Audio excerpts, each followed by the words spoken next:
Hey guys, welcome back to another episode of Johnny's Driving, and today we're gonna check out my street sharks. Ah! All right, let's get down to it. These are my 3 street sharks. Slobster is technically not a street shark. He's one of the bad guys, but it's a start for the bad guy team.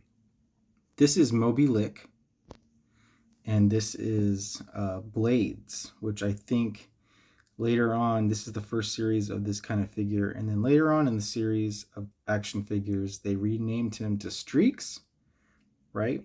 So I believe this is Blades, unless I have it backwards and this is Streaks, but I'm pretty sure this is Blades.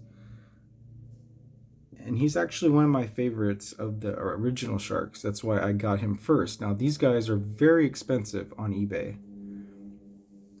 Well, define very expensive. I guess for the average toy collector, they're about 40 to 50 bucks for a decent condition street shark, which is kind of pricey if you're used to like collecting the Walmart or Target action figures that go for about $15 to $20. This is pretty pricey for that. So let's take a look at Blades from bottom to top. He comes with these super cool rollerblades. Very 90s with the orange knee pads, bright yellow pants. It's got a lot of really cool detail. And then the trademark rubbery torso and head, face, and everything. His hands move, and his fingernails actually move too. It's part of his action right here. So you just kind of like push and pull the string behind him, and his action is his nails will kind of do a Wolverine thing and spring out.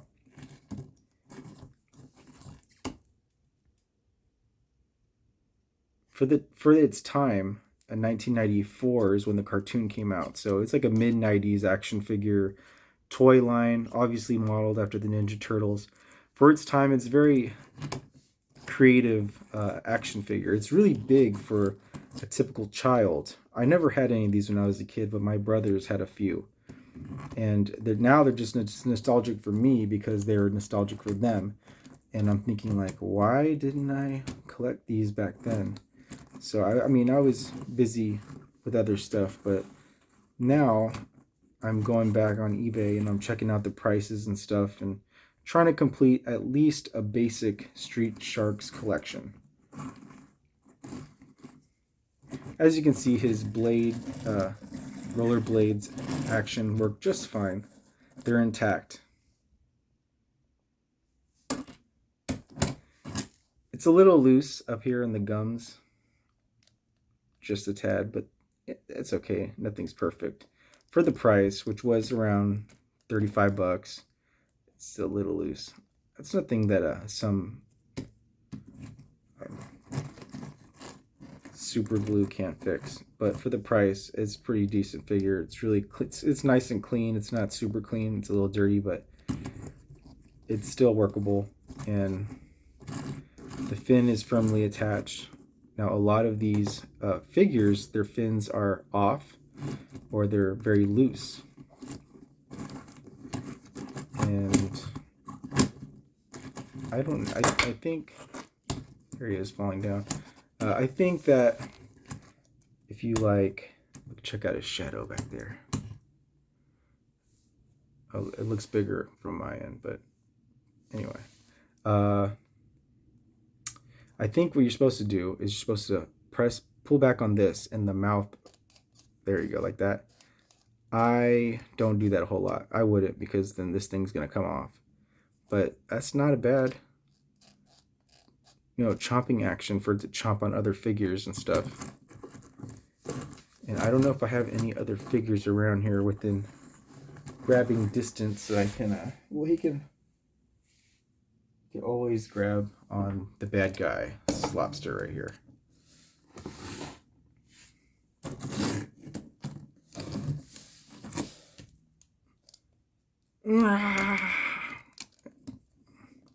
Slopster is so big, you can't. Anyway, I love Blade's color scheme. His stripes are very intact, and usually they're like coming off and stuff. The paint jobs are coming off, but it's that it looks like these are initials of the kid who used to own it or something. Something scribbled on there. Very cool action figure. Okay, who we got next? Moby Lick. Okay, that's not his original hat. It's constantly falling off. This is actually, so this is Moby Lick. This is the killer whale. You know, the Shamu type of action figure, and this is one of my favorites of the expanded Street Sharks line, just because of his look. He's an orca, right? So orca, killer whale. He's just got a really cool look and really cool design. And he came out later in the series. And in the cartoon, I believe he's sort of a loner. And he kind of comes in, I think during the third season. I don't really know, but I think around the third season, he comes in to help the other Street Sharks sometimes to collaborate, you know, but he does his own thing. And he's got a really cool, bright color scheme. That's what I like about this figure. And the tongue, it's supposed to move when you crank this dial here. When you move the dial, I haven't really tried it, but and he also came with a hat, and I guess he came with a water squirting action, where the water is supposed to squirt out the spout there.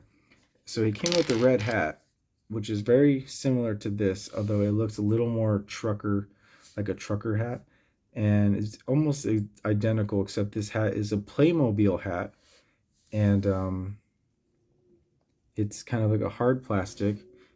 It doesn't connect to the blowhole, but it for viewing purposes, you know, just it's good just like it is right there. And it always falls off, whatever. But the hat itself will go for $100 on eBay, mind you. So that's why this is a clever substitute, you know. It looks very similar, except I think the hat is a little more squarish on the top. And maybe somewhere down the line, I will be able to get a mint in box Moby Lick, or maybe the hat or something. But it's too expensive right now on eBay. So this is fine for now. So this is Moby Lick. Cool detail on the tongue and the teeth. He's a little tearing up a little bit on the bottom of the tongue, but that's okay. For a 30-year something toy, this is not bad at all. He's got some dust on him. The paint job is good though, but I might want to dust him because I don't want any of that dust to ruin the paint. So make sure you're dusting those action figures. Let's check out the dial thing. What is this all about? Because I haven't really tried it before. So you're turning it. Yeah, there you go. So I guess you turn it and see how the tongue is starting to move a little bit. You move it the other way. It's kind of moving. And I'm thinking the more pressure that you put on the dial when you turn it, the more his tongue will whip around. I don't know. Right now, I'm kind of videotaping with one arm, with one hand, and trying to turn this thing with the other. He's a really cool addition to the Street Sharks clan. So that's what I got so far. Just those two guys, and I got Slopster, the bad guy. Where are them Street Sharks? He's missing his antenna, by the way, which is in his antenna. They go for a lot on eBay, of course. Just for one antenna, it's like, I think I saw it for like $20, $30. And so I have always been on the fence of getting the antenna. If you don't really want to get his antenna, his original ones, you can get a very similar looking Red Lobster cheap toy on Amazon that has very identical antenna, and then you can cut off the antenna and size them up and stick them in there and glue them in there, and it'll look almost the same. I tried to do that, and I bought the lobster. It's like a plastic squeezable lobster toy. So I bought the lobster and I actually cut into the lobster as I was opening the package. So I just decided to not do that because those are ruined. So his pincher moves for that Street Sharks ripping action. And his tail's bit off there. It's in effect. And he's got this Piranoid symbol there. Dr. Piranoid is the baddie. And it's pretty much it as far as this guy goes. Very straightforward. Is that his pincher moves, and it's kind of a spiky toy.